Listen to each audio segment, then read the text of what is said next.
शहजाद कोट का सैफुल्ला कॉलोनी हो, मस्तोई मोहल्ला, यार मोहम्मद बिरोई मोहल्ला, शेख मोहल्ला या फिर हो पूरा शहर, गैस की गैर एलानिया लोड शेडिंग और कम प्रेशर के बायस शहरी अजाब में है। गैस इंतज़ामिया का कहीं कोई पता नहीं, जबकि हज़ारों रुपए बिलों के नाम पर शहरी एक मज़ीद अजाब का भी शिकार हैं, मगर मुसलसल ज़िम्मेदार इदारों की खामोशी भी किसी अजाब से कम नहीं।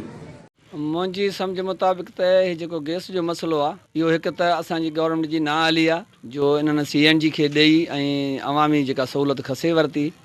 ऐं अवाम सां हाणे ॿिटो आज़ाब आहे त बिल उन जा ॻाटे टोड़ था अचनि, छाजे करे जो जॾहिं बि असांखे ज़रूरत थी पए बाहि ॿारण जी त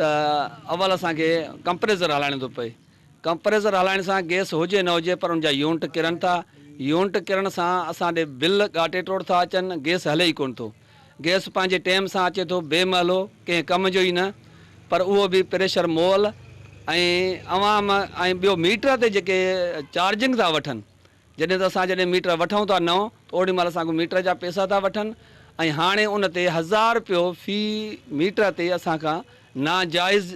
उहो बिल बि वठनि था, ऐं उन जे बावजूदि असांजो चुल्हो कोन थो ॿरे। असांजो साॻी जेको असांजो रंध पचा थिए थो, छेणनि ते थो थिए, काठी ते थो थिए, जंहिंमें घर जी औरतुनि जूं अखियूं ख़राब थियूं थियनि, ऐं जेको आहे सो धुएं जे करे घर ख़राब था थियनि। ऐं इहो वॾो आज़ारु आहे ऐं सॼे शहर सां आहे, इहो हिकिड़े महले सां न आहे पर सॼे शहर सां आहे। ऐं उहा असांजी ईअं ई चऊं त असांजी हुकूमत जी ना हली आहे, जेके असांजा इदारा तबाह करे छॾियऊं, असांजा ठहिया ठुकिया इदारा विञाए छॾियऊं।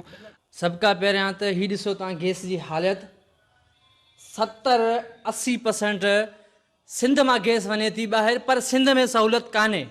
खुदारा महिरबानी करे ये हालत ॾिसो। शहरियों का वशनु से बातचीत करते हुए मजीद कहना था कि गैस का होना जो एक ख्वाब था हमारे लिए किसी ज़माने में,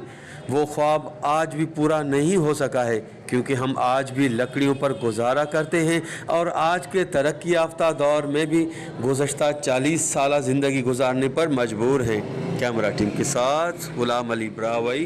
वश TV, शहजाद कोट।